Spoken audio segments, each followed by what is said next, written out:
नमस्कार दोस्तों, साहित्यिक कहानियों के इस चैनल कहानियां जिंदगी की पर मैं शैली सुना रही हूँ श्री मोहन राकेश जी द्वारा रचित कहानी जानवर और जानवर। आगे बढ़ने से पहले हमेशा की तरह आप सबसे अनुरोध है कि अगर चैनल पर पहली बार आए हो या अब तक ना किया हो तो चैनल को सब्सक्राइब करना बिल्कुल ना भूलें। आइए सुनते हैं।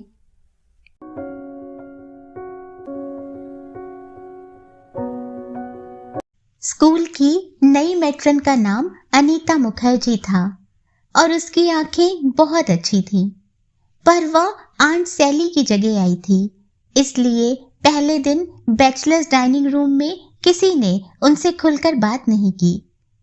उसने जॉन से बात करने की कोशिश की तो वह हाँ में उत्तर देकर टालता रहा। मणि नानावती को वह अपनी चायदानी में से चाय देने लगी तो उसने हल्का सा धन्यवाद देकर मना कर दिया। पीटर ने अपना चेहरा ऐसे गंभीर बनाए रखा जैसे उसे बात करने की आदत ही ना हो।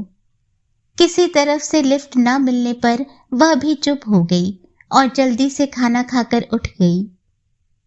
अब मेरी समझ में आ रहा है कि पादरी ने सैली को क्यों निकाल दिया। वह चली गई तो जॉन ने अपनी भूरी आंखें पीटर के चेहरे पर स्थिर किए हुए कहा। पीटर की आंखें नानावती से मिल गईं। नानावती दूसरी तरफ देखने लगी। वैसे उनमें से कोई नहीं जानता था कि आंट सैली को फादर फिशर ने क्यों निकाल दिया। उसके जाने के दिन से ही जॉन मुंह ही मुंह बड़बड़ाकर अपना असंतोष प्रकट करता रहता था। पीटर भी उसके साथ दबे दबे कुढ़ लेता था। चलकर एक दिन सब लोग पादरी से बात क्यों नहीं करते? एक बार हकीम ने तेज होकर कहा। जॉन ने पीटर को आंख मारी और वे दोनों चुप रहे। दूसरे दिन पादरी के सिर दर्द की खबर पाकर हकीम उसकी मिजाज पुरसी के लिए गया तो जॉन पीटर से बोला, देखा, पहुंच गया ना उसके तलवे सूंघने। सन ऑफ अ गन, हमें उल्लू बनाता था। आंट सैली के चले जाने से बैचलर्स डाइनिंग रूम का वातावरण बहुत रूखा सा हो गया। आंट सैली के रहते वहां के वातावरण में बहुत घरेलूपन सा रहता था। सर्दी में तो खास तौर से आंटी के बीच आ बैठने से वह कमरा एक परिवार का भरा पूरा घर सा बन जाता था। वह अपनी कमर पर हाथ रखे बाहर से ही मजाक करती आती। पीटर के लिए आज मगज का शोरबा बना है या वह मेरा ही मगज खाएगा? या हो, मुझे नहीं पता था कि आज मणि इस तरह गजब ढा रही है, नहीं तो मैं भी जरा सच संवर कर आती। ऐसे मौके पर पॉल उसके सफेद बालों पर बंधे लाल या नीले फीते की तरफ संकेत करके कहता, आंटी, यह फीता बांधकर तो तुम बिल्कुल दुल्हन जैसी लगती हो। अच्छा, दुल्हन जैसी लगती हूँ तो कौन करेगा मुझसे शादी? तुम करोगे। और उसकी आंखें मिच जाती, होठ फैल जाते और गले से छलछलाती हंसी का स्वर सुनाई देता। एक बार पीटर ने कहा, आंटी, पॉल कह रहा था कि वह आजकल में तुमसे ब्याह का प्रस्ताव करने वाला है। आंटी ने चेहरा जरा तिरछा करके आंखें पीटर के चेहरे पर स्थिर किए हुए उत्तर दिया, तो मुझे और क्या चाहिए? मुझे एक साथ पति भी मिल जाएगा और बेटा भी। फिर वही हंसी, जैसे बहते पानी के वेग में छोटे छोटे पत्थर फिसलते चले जाएं। आंट सैली के चले जाने से अकेले लोगों का वह परिवार काफी उखड़ गया था। कुछ दिन पहले इसी तरह मीराशी चला गया था। उसके बाद पॉल की छुट्टी कर दी गई थी। मीराशी तो खैर बिगड़ैल आदमी था, मगर पॉल को बैचलर्स डाइनिंग रूम के बैचलर्स, जिनमें 2 स्त्रियां भी सम्मिलित थीं, बहुत चाहते थे। हालांकि जॉन को पॉल का अंग्रेजी फिल्मों के बटलर की तरह अकड़कर चलना पसंद नहीं था और उन दोनों में प्रायः आपस में झड़प हो जाती थी। फिर भी उसकी पीठ पीछे वह उसकी तारीफ ही करता था। जिस दिन पॉल गया उस दिन जॉन खिड़की के पास बैठा सिर हिलाकर पीटर से कहता रहा, अच्छा हुआ जो यह लड़का यहाँ से चला गया। अभी तो यह बाहर जाकर कुछ बन भी जाएगा, वरना यहाँ रहकर इसका क्या बनना था। तुम भी जवान आदमी हो, तुम यहाँ किस लिए पड़े हो? और पीटर घड़ी को चाबी देता हुआ चुपचाप दीवार की तरफ देखता रहा। पॉल और मिराशी के निकाले जाने की वजह का तो खैर सबको पता था। मिराशी का अपराध बिल्कुल सीधा था, उसने फादर फिशर के माली को पीट दिया था। पॉल का अपराध दूसरी तरह का था, उसने आवारा नस्ल का एक हिंदुस्तानी कुत्ता पाल लिया था जिसे वह हर समय अपने साथ रखता था। हालांकि कुत्ते में कोई खासियत नहीं थी, बहुत सादा सी सूरत, फीका बादामी रंग और लंबूरा सा उसका कद था। फिर भी क्योंकि पॉल ने उसे पाल लिया था, इसलिए वह उसे लाड़ से रखता था। उसका नाम उसने बेबी रख रखा था और कई बार उसे बगल में लिए खाना खाने आ जाता था। जल्दी ही बेबी बैचलर्स डाइनिंग रूम में खाना खाने वाले सब लोगों का बेबी बन गया। एक मणि नानावती को छोड़कर, जो उसकी सूरत देखते ही घबरा जाती थी। घबराहट में उसके चेहरे का रंग सुर्ख हो जाता और उसका नाटा छरहरा शरीर काबू में न रहता। एक बार बेबी उसके हाथ में हड्डी देखकर उसके घुटने पर चढ़ने की कोशिश करने लगा तो वह घबराकर कुर्सी पर खड़ी हो गई और दोनों हाथ हवा में छटकती हुई चिल्लाने लगी, ओए ओए हिश, go away, please Paul, take him away, please. Paul pulao का चम्मच मुंह के पास रोककर धूर्तता के साथ मुस्कुराया और बेबी को डांट कर बोला, चल इधर बेबी, इस तरह खानदान को बदनाम करता है। मगर बेबी को हड्डी का कुछ ऐसा शौक था कि वह डांट सुनकर भी नहीं हटा। वह नानावती की कुर्सी पर चढ़कर उसके जिस्म के सहारे खड़ा होने की कोशिश करने लगा।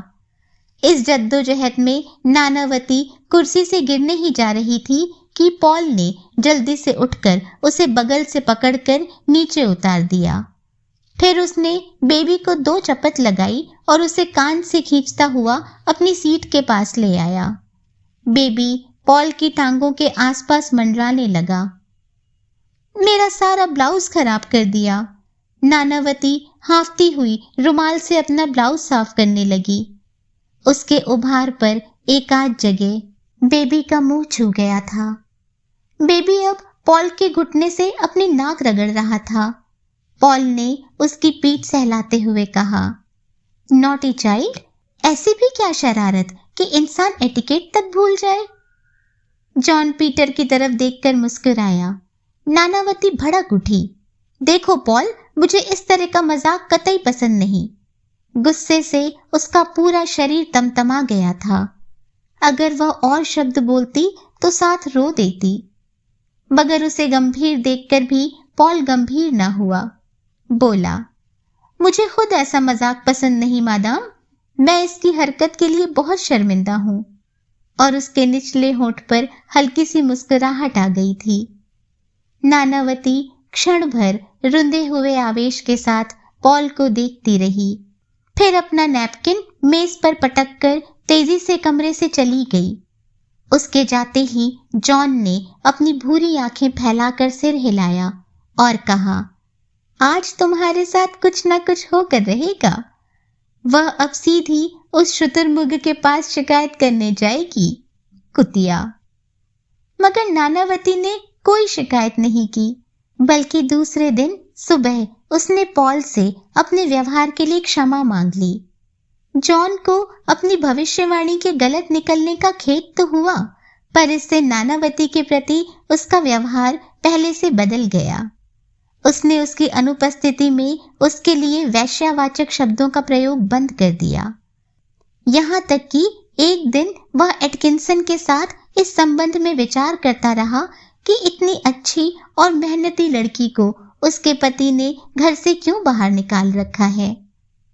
नानावती ने भी उसके बाद बेबी को देखते ही ओए ओए हिश करना बंद कर दिया। गाहे बगाहे वह उसे देखकर मुस्कुरा भी देती।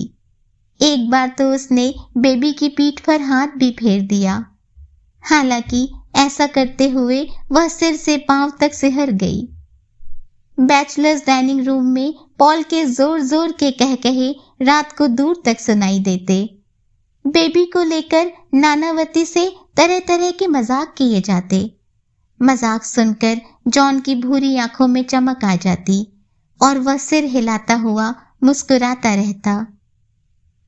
मगर एक दिन सुबह बैचलर्स डाइनिंग रूम में सुना गया कि रात को फादर फिशर ने बेबी को गोली मार दी है। जॉन अपनी चुंधियाई आंखों को मेज पर स्थिर किए चुपचाप ऑमलेट खाता रहा। नानावती का छुरी वाला हाथ जरा जरा कांपने लगा। एक बार सहमी नजर से जॉन और पीटर को देखकर वह अपनी नजरें प्लेट पर गड़ाए रही। पीटर स्लाइस का टुकड़ा काटने में इस तरह व्यस्त हो रहा जैसे वह बहुत महत्वपूर्ण काम कर रहा हो। पॉल अभी नहीं आया हैं? जॉन ने किरपू से पूछा। किरपू ने नमकदानी पीटर के पास से हटाकर जॉन के सामने रख दी। नहीं, वह आज आएगा? हाँ? जॉन ने ऑमलेट का बड़ा सा टुकड़ा काटकर मुंह में भर लिया। बेजुबान जानवर को इस तरह मारने से मैं कहता हूं। ऑमलेट जॉन के गले में अटक गया। किरपू चटनी की बोतल रखने के बहाने जॉन के कान के पास फुसफुसाया, पादरी आ रहा है। सबकी नजरें प्लेटों पर जम गई। पादरी लबादा पहने बाइबल लिए गिरजे की तरफ जा रहा था। वह खिड़की के पास से गुजरा तो तीनों अपनी अपनी कुर्सी से आधा आधा उठ गए। Good morning father. Good morning my sons. आज अच्छा सुहाना दिन है, परमात्मा का शुक्र करना चाहिए। पादरी खट्टी की बाड़ से आगे निकल गया तो जॉन बोला, यह अपने को पादरी कहता है? सवेरे परमात्मा से संसार भर का चरित्र सुधारने के लिए प्रार्थना करेगा और रात को हरामजादा। नानावती सिहर गई। ऐसी गाली नहीं देनी चाहिए। वह दबे हुए और शंकित स्वर में बोली, तुम इसे गाली कहती हो? जॉन आवेश के साथ बोला, मैं कहता हूं इसमें जरा भी गाली नहीं है। तुम्हें इसकी करतूतों का पता नहीं है? यह पादरी है। नानावती का चेहरा फीका पड़ गया। उसने शंकित नजर से इधर उधर देखा पर चुप रही। जॉन के चौड़े माथे पर कई लकीरें खिंच गई थीं। वह बोतल से इस तरह चटनी उड़ेलने लगा जैसे उसी पर अपना सारा गुस्सा निकाल देना चाहता हो। पीटर सारा समय खिड़की से बाहर देखता रहा। डिंग डोंग गिरजे की घंटियां बजने लगी। नानावती जल्दी से नैपकिन से मुंह पोंछकर उठ खड़ी हुई और पल भर दुविधा में रहकर बाहर चली गई। चूहिया कितना डरती है, हैं? जॉन बोला। मिसेस मर्फी एटकिंसन के साथ बात करती हुई खिड़की के पास से निकलकर चली गई। गिरजे की घंटियां लगातार बज रही थी। Ding dong ding dong ding dong. John जल्दी जल्दी चाय के घूंट भरने लगा। जल्दी में चाय की कुछ बूंदें उसके गाउन पर गिर गईं। गॉश, वह प्याली रखकर रुमाल से गाउन साफ करने लगा। गिरजे नहीं चल रहे? पीटर ने उठते हुए पूछा। जॉन ने जल्दी जल्दी 2-3 घूंट भरे और बाकी चाय छोड़कर उठ खड़ा हुआ। उनके दरवाजे से बाहर निकलते ही किरपू और ईसर सिंह में बचे हुए मक्खन के लिए छीना झपटी होने लगी, जिसमें एक प्याली गिरकर टूट गई। हकीम और बैरों को आते देखकर ईसर सिंह जल्दी से पैंट्री में चला गया और किरपू कपड़े से मेज साफ करने लगा। हकीम कंधे झुकाकर चलता हुआ बैरों को रात की घटना सुना रहा था। डाइनिंग रूम के पास आकर उसका स्वर और धीमा हो गया। यू सी, बेबी को डॉली के साथ देखते ही पादरी को एकदम गुस्सा आ गया और वह अंदर जाकर अपनी राइफल निकाल लाया। एक ही फायर में उसने उसे चित्त कर दिया। डॉली कुछ देर बिटर बिटर पादरी को देखती रही, फिर बाड़ के पीछे भाग गई। बाद में सुना है पादरी ने उसे गर्म पानी से नहलवाया और डॉक्टर को बुलाकर उसे इंजेक्शन भी लगवाए। कहाँ पादरी की बिस्कुट और सैंडविच खाकर पली हुई कुतिया और कहाँ बेचारा बेबी। बैरो मुस्कुराया, मगर उस बेचारे को क्या पता था। वे दोनों हंस दिए। बेबी को मालूम होता कि यह कुतिया कनाडा से आई है और इसकी कीमत 300 रुपया है तो शायद वह, और वे दोनों फिर हंस दिए। यह तो था कि कल पादरी ने देख लिया, पर इससे पहले अगर। बैरो ने हकीम को आंख मारी। वह चुप कर गया। बाड़ के मोड़ के पास पॉल और पीटर खड़े थे। पीटर अपने जूते का फीता फिर से बांध रहा था। Good morning Peter. Good morning Barrow. आज बहुत चुस्त लग रहे हो। बाल आज ही कटाए हैं? नहीं, 2-3 दिन हो गए। बहुत अच्छे कटे हैं। शुक्रिया। सहसा डिंग डोंग की आवाज रुक गई। वे सब तेजी से गिरजे के अंदर चले गए। 15वां साम गाने के बाद प्रार्थना शुरू हुई। सब लोग घुटनों के बल होकर आंखों पर हाथ रखे पादरी के साथ बोलने लगे। Our Father who art in heaven, hallowed be thy name, thy kingdom come, thy will be done in this world as in heaven. बैरू ने प्रार्थना करते हुए बीच में अपनी बीवी के कान के पास फुसफुसा कर कहा, मैरी, तुम्हारा पेटीकोट नीचे से दिखाई दे रहा है। मैरी एक हाथ आंखों पर रखे दूसरे हाथ से अपना स्कर्ट नीचे सरकाने लगी। Now and forevermore, Amen. गिरजे में उस दिन और उसके अगले दिन पॉल की सीट खाली रही। इस बात को नोट हर एक ने किया, मगर किसी ने इस बारे में दूसरे से बात नहीं की। पॉल ईसाई नहीं था, मगर फादर फिशर के आदेश के मुताबिक स्टाफ के हर आदमी का गिरजे में उपस्थित होना अनिवार्य था। जो ईसाई नहीं थे, उनका रोज आना और भी जरूरी था। पादरी गिरजे से निकलता हुआ उन लोगों की सीटों पर एक नजर जरूर डाल लेता था। तीसरे दिन भी पॉल अपनी सीट पर दिखाई नहीं दिया तो पादरी गिरजे से निकलकर सीधा स्टाफ रूम में पहुंच गया। वहां पॉल एक कोने में मेज के पास खड़ा कोई मैगजीन देख रहा था। पादरी पास पहुंच गया तो भी उसकी तनी हुई गर्दन में खम नहीं आया। गुड मॉर्निंग पादरी। वह क्षण भर के लिए आंख उठाकर फिर मैगजीन देखने लगा। तुम 3 दिन से गिरजे में नहीं आए? उत्तेजना में पादरी का हाथ पीठ के पीछे चला गया। वह बहुत कठिनाई से अपने स्वर को वश में रख पाया था।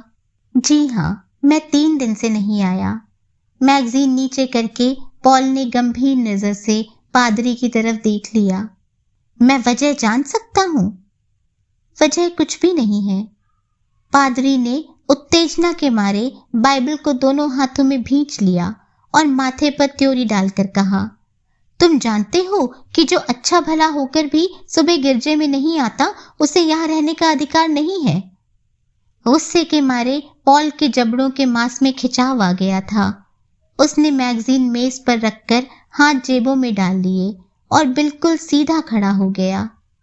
बड़ी खिड़की के पास जॉन नजर झुकाए बैठा था और 8-10 लोग नोटिस बोर्ड और चिट्ठियों वाले रैक के पास खड़े अपने को किसी न किसी तरह उदासीन जाहिर करने की कोशिश कर रहे थे। उनमें से किसी ने पॉल के साथ आंख नहीं मिलाई। पॉल का गला ऐसे कांप गया जैसे वह कोई बहुत सख्त बात कहने जा रहा हो। पादरी, हम गिरजे में जो प्रार्थना करते हैं उसका कोई मतलब भी होता है? एक लकीर दूर तक खिंचती चली गई। पादरी का चेहरा गुस्से से स्याह हो गया। तुम्हारा कहने का मतलब है? उसके दांत भिज गए और वाक्य उससे पूरा नहीं हुआ। नोटिस बोर्ड के पास खड़े लोगों के चेहरे फक पड़ गए। मेरा मतलब है पादरी कि रात को तो हम गरीब जानवरों को गोली मारते हैं और सुबह गिरजे में उनकी रक्षा के लिए ईश्वर से प्रार्थना करते हैं। इसका कुछ मतलब निकलता है? पादरी पल भर खून भरी आंखों से पॉल को देखता रहा। उसकी सांस तेज हो गई थी। मतलब निकलता है, और वह यह कि हर जानवर एक सा नहीं होता। जानवर और जानवर में फर्क होता है। उसने दांत भींचकर कहा और पास के दरवाजे से बाहर चला गया। हालांकि उसके घर का रास्ता दूसरे दरवाजे से था। 15 मिनट बाद स्कूल का क्लर्क आकर पॉल को चिट्ठी दे गया कि उसे उस दिन से नौकरी से बर्खास्त कर दिया गया है।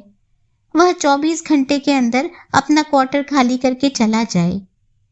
यह पादरी नहीं, राक्षस है, जॉन मुंह में बड़बड़ाया। पीटर को उस दिन शहर में काम निकल आया, इसलिए वह रात को देर से लौटा। हकीम और बैरो खेल के मैदानों की जांच में व्यस्त रहे। नानावती को हल्का सा बुखार हो आया। पॉल को चलते समय सिर्फ जॉन ही अपने कमरे में मिला। वह अपनी खिड़की में रखे गमलों को ठीक कर रहा था। जा रहे हो? उसने पॉल से पूछा। हाँ, तुमसे गुड बाय कहने आया हूं। जॉन गमलों को छोड़कर अपनी चारपाई पर जा बैठा। मैं जवान होता तो मैं भी तुम्हारे साथ चला जाता, उसने कहा, मगर मुझे यहां से निकलकर पता नहीं कब्र की राह भी मिलेगी या नहीं। मेरी हड्डियों में दमखम होता तो तुम देखते। पॉल ने मुस्कुराकर उसका हाथ दबाया और उसके पास से चल दिया। Wish you best of luck. Thank you. Paul के चले जाने के बाद आंट सैली ने बैचलर्स डाइनिंग रूम में आना बंद कर दिया और कई दिन खाना अपने क्वार्टर में ही मंगवाती रही। जॉन और पीटर भी अलग अलग वक्त पर आते, जिससे बहुत कम उनसे मुलाकात हो पाती। नानावती अब पहले से भी सहमी हुई आती और जल्दी जल्दी खाना खाकर उठ जाती। फादर फिशर ने उसे पॉल वाला क्वार्टर दे दिया था, इसलिए वह अपने को अपराधिनी सी महसूस करती थी। जॉन ने उसके बारे में अपनी राय फिर बदल ली थी, मगर धीरे धीरे स्थिति फिर पुरानी सतह पर आने लगी थी। बैचलर्स डाइनिंग रूम में फिर कह कहे और बहस मुबाहिसे सुनाई देने लगे थे। जब एक रात सुना गया कि आंट सैली को भी नोटिस मिल गया है। सैली को?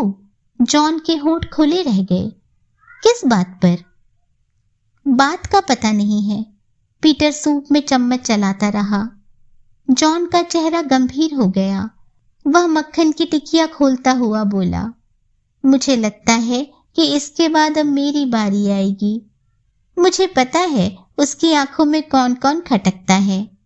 सैली का कसूर यह था कि वह हर रोज उसकी हाजिरी नहीं देती थी और ना ही वह नानावती की तरफ देखकर चुप रह गया। पीटर कुछ कहने को हुआ, मगर बाहर से हकीम को आते देखकर चुपचाप नैपकिन से होंठ पोंछने लगा। हकीम के आने पर कई क्षण चुप्पी छाई रही। किरपू हकीम के सामने प्लेट और छुरी कांटे रख गया। तुम्हारे क्वार्टर में नए पर्दे बहुत अच्छे लगे हैं, जॉन हकीम से बोला। तुम्हें पसंद है? बहुत। शुक्रिया। मेरा ख्याल है चॉप्स में नमक ज्यादा है। अच्छा, लेकिन पुडिंग अच्छा है। खाना खाकर जॉन और पीटर लॉन में टहलते रहे। आंट सैली के क्वार्टर को जाने वाले मोड़ के पास रुककर जॉन ने पूछा, सैली से मिलने चलोगे? चलो। उस हरामी ने हमें इस वक्त जाते देख लिया तो कल सुबह ना चलें? हाँ, इस वक्त देर भी हो गई है। बेचारी सैली। इस पादरी जैसा जालिम आदमी मैंने आज तक नहीं देखा। फौज में बड़े बड़े सख्त अफसर थे, मगर ऐसा आदमी कोई नहीं था। पीटर जंगले के पास घास पर बैठ गया। पूरी बोतल। रोज रात को रम की एक पूरी बोतल मैं पी जाता था। मेरा एक साथी था जो पास के गांव से दो लड़कियों को ले आया करता था। कभी कभी हम रात में निकलकर उनके गांव चले जाते थे। अक्सर लोग देखते थे, मगर कुछ कह नहीं सकते थे। वे खुद भी तो यही कुछ करते थे। वही जिंदगी थी। यह भी कोई जिंदगी है, हैं? मगर पीटर उसकी बात न सुनकर बिना आवाज पैदा किए मुंह ही मुंह एक गीत गुनगुना रहा था। वैसे दिन फिर से मिल जाए तो कुछ नहीं चाहिए, हैं? ऊपर देवदार की छतरियां हिल रही थीं। हवा से जंगल साए साए कर रहा था। हॉस्टल की तरफ से आती पगडंडी पर पैरों की आवाज सुनकर जॉन थोड़ा चौंक गया। कोई आ रहा है, हैं? पीटर सिर उठाकर जंगले से नीचे देखने लगा। पैरों की आहट के साथ सीटी की आवाज ऊपर आती गई। बैरो है, यह भी एक हरामजादा है। पीटर ने उसका हाथ दबा दिया। अभी क्वार्टर में नहीं गए टैफी? बैरो ने अंधेरे से निकलकर सामने आते हुए पूछा। नहीं, यहां बैठकर जरा हवा ले रहे हैं। आज हवा काफी ठंडी है, 15-20 दिन में बर्फ पड़ने लगेगी। जॉन जंगले का सहारा लेकर उठ खड़ा हुआ।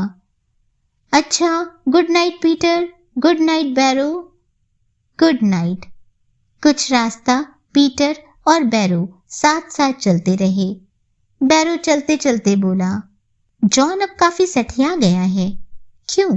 इसे अब रिटायर हो जाना चाहिए। हाँ, पीटर के शरीर में एक सिहरन भर गई। मगर यह तो यही अपनी कब्र बनाएगा। नहीं, पीटर ने मुंह तक आई गाली होठों में दबा ली। बैरो का क्वार्टर आ गया। अच्छा, गुड नाइट। Good night. सुबह नाश्ते के वक्त जॉन ने पीटर से पूछा, सैली चली गई हैं? पता नहीं, पीटर बोला। मेरा ख्याल है अभी नहीं गई। वह आ रही है। नानावती नैपकिन से मुंह पोंछकर उसे हाथ में मसलने लगी। जॉन और पीटर की आंखें झुक गईं। आंट सैली का रिक्शा डाइनिंग रूम के दरवाजे के पास आकर रुक गया। वह कंधे पर झोला लटकाए उतरकर डाइनिंग रूम में आ गई।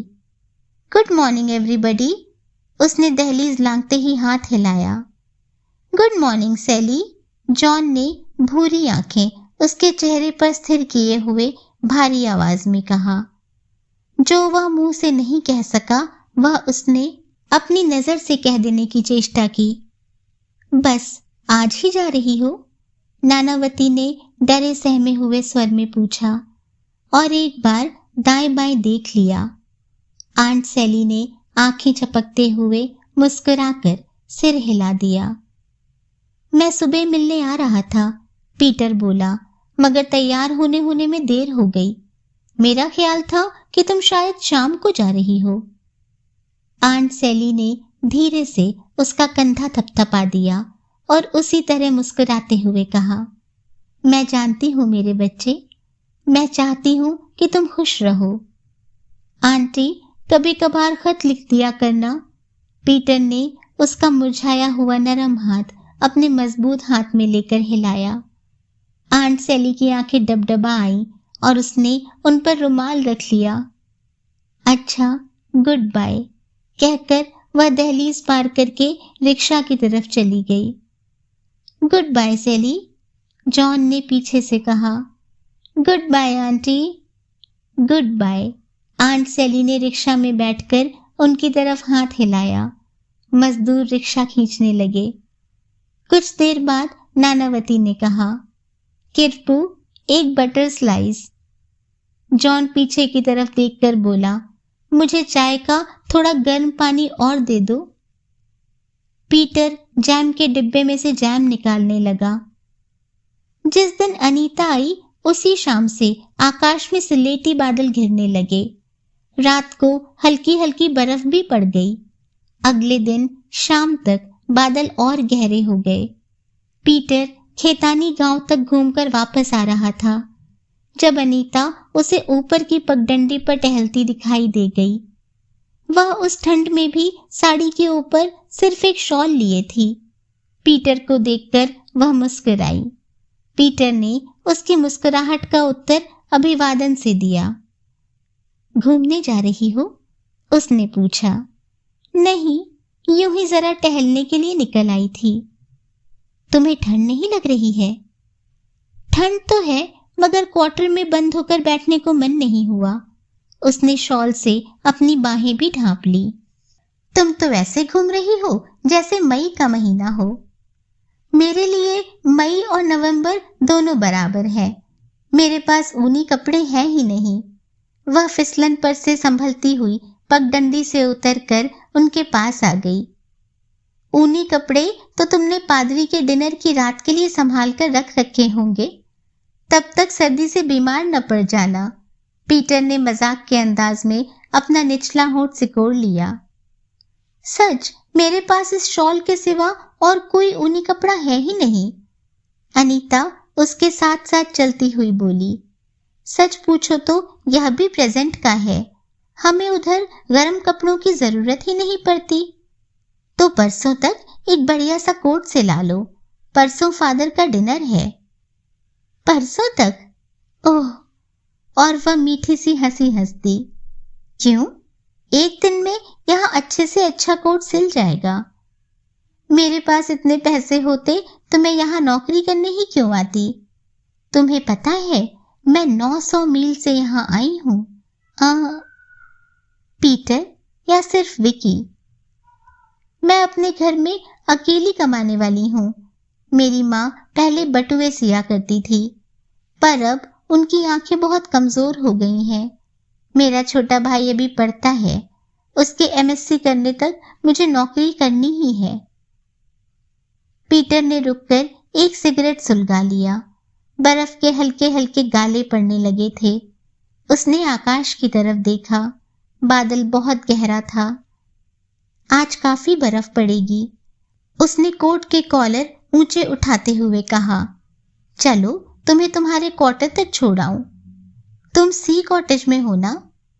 हाँ, चलो मैं तुम्हें वहां चाय की प्याली बनाकर पिलाऊंगी। इस मौसम में चाय मिल जाए तो और क्या चाहिए। वे सी कॉटेज को जाने वाली पगडंडी पर उतरने लगे। कोहरा घना हो जाने से रास्ता 10 कदम से आगे दिखाई नहीं दे रहा था। अनीता एक जगह पत्थर से ठोकर खा गई। चोट लगी? नहीं, मेरे कंधे का सहारा ले लो। अनीता ने बराबर आकर उसके कंधे का सहारा ले लिया। जब वे सी कॉटेज के बरामदे में पहुंचे तो बर्फ के बड़े बड़े गाले गिरने लगे थे। घाटी में जहां तक आंख जाती थी बादल ही बादल भरा था। एक बिल्ली दरवाजे से सटकर कांप रही थी। अनीता ने दरवाजा खोला तो वह म्याऊं करके अंदर घुस गई। दरवाजा खुलने पर पीटर ने उसके सामान पर एक सरसरी नजर डाली। स्कूल के फर्नीचर के अलावा उसे एक टीन का ट्रंक और 2-4 कपड़े ही दिखाई दिए। मेज पर एक सस्ता टेबल लैंप रखा था और उसके पास ही एक युवक का फोटोग्राफ था। पीटर चारपाई पर बैठ गया। अनीता स्टोव जलाने लगी। चारपाई पर एक पुस्तक और आधा लिखा पत्र पड़ा था। पीटर ने पत्र जरा हटाकर रख दिया और पुस्तक उठा ली। पुस्तक पत्र लेखन के संबंध में थी और उसमें हर तरह के पत्र दिए हुए थे। पीटर उसके पन्ने उलटने लगा। अनीता ने स्टोव जलाकर केतली चढ़ा दी। फिर उसने बाहर देखकर कहा, बर्फ पहले से तेज पड़ने लगी है। पीटर ने देखा कि बरामदे के बाहर जमीन पर सफेदी की हल्की तह बिछ गई थी। उसने सिगरेट का टुकड़ा बाहर फेंका तो वह धुंध में जाते ही बुझ गया। आज सारी रात बर्फ पड़ती रहेगी, उसने कहा। अनीता स्टोव पर हाथ सेकने लगी। बरामदे में पैरों की आहट सुनकर पीटर बाहर निकल आया। जॉन भारी कदमों से चलता आ रहा था। ए पीटर! हेलो टेफी, इस वक्त बर्फ में कैसे निकल पड़े? तुम्हारे क्वार्टर में गया था, तुम वहां नहीं मिले तो सोचा शायद यहां मिल जाओ। और वह मुस्कुरा दिया। वैसे घूमने के लिए मौसम अच्छा है, पीटर ने कहा। वे दोनों कमरे में आ गए। अनीता प्यालियां धो रही थी। एक प्याली उसके हाथ से गिरकर टूट गई। ओह, प्याली टूट गई? हाँ, 2 थी, उनमें से भी एक टूट गई। कोई बात नहीं, सॉसर तो है, उनमें प्यालियों का काम चल जाएगा। पीटर फिर चारपाई पर बैठ गया। जॉन मेज पर रखे फोटोग्राफ के पास चला गया। फियांसे? अनीता ने मुस्कुराकर सिर हिला दिया। यह चिट्ठी भी उसी को लिखी जा रही थी।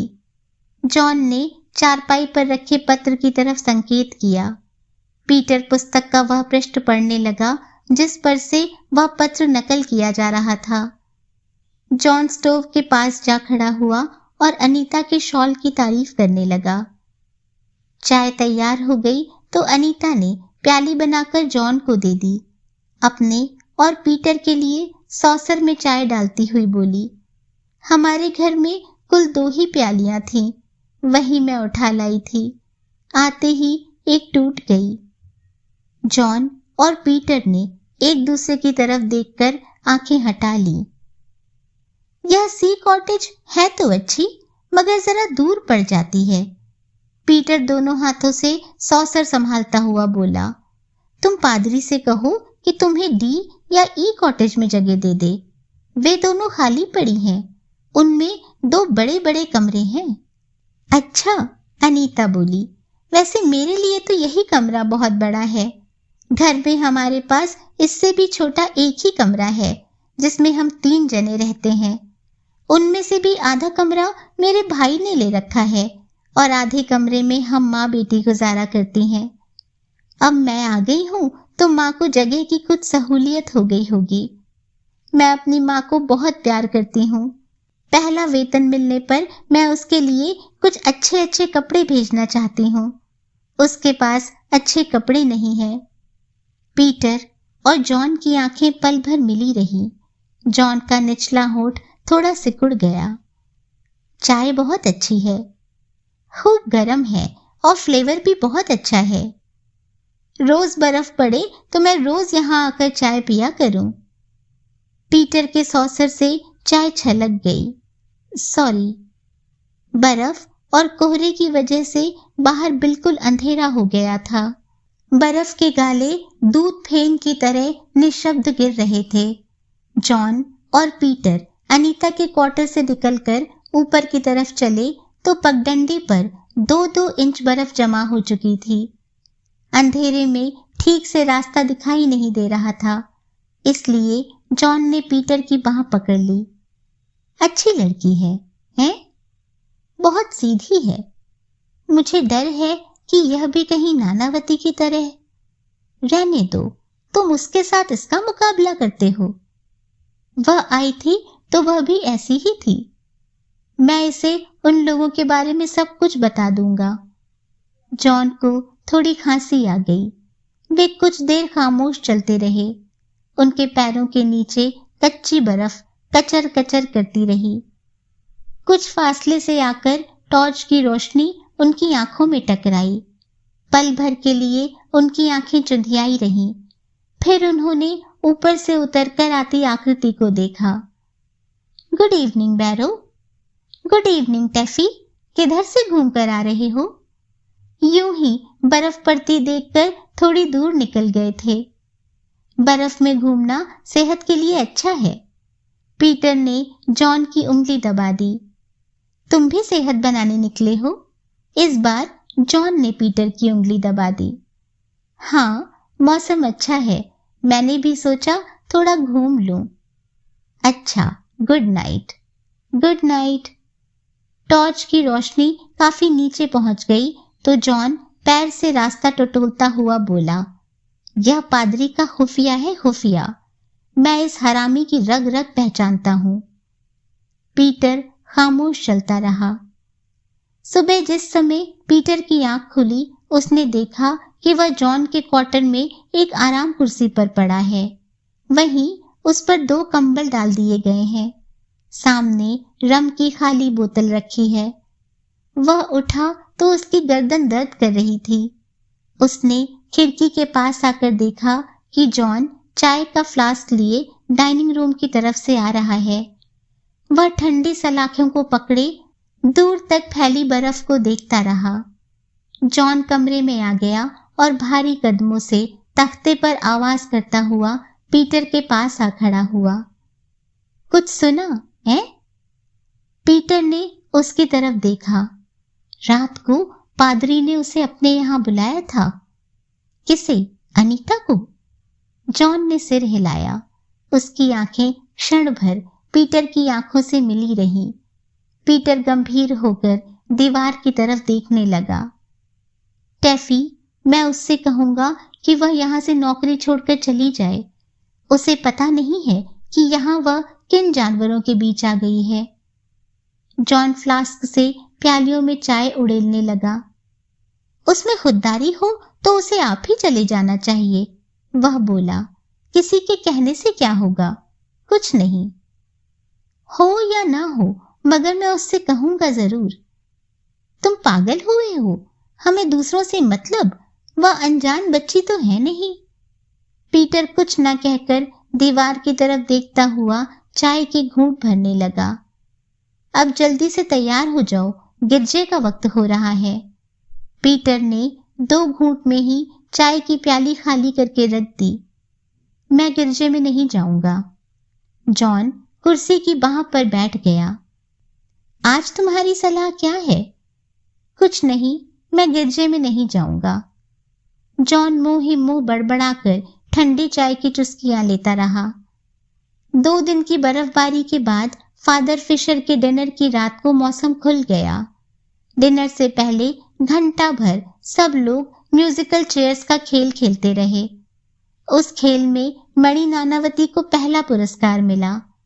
पुरस्कार मिलने पर उससे जो मजाक किए, उनसे उसका चेहरा इतना सुर्ख हो गया कि वह थोड़ी देर के लिए कमरे से बाहर भाग गई।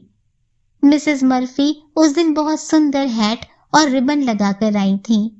उसकी बहुत प्रशंसा की गई। डिनर के बाद लोग काफी देर तक आग के पास खड़े बातें करते रहे। पादरी ने सबसे नई मैट्रन का परिचय कराया। अनीता अपने शॉल में सिकुड़ी सबके अभिवादन का उत्तर मुस्कुरा कर देती रही।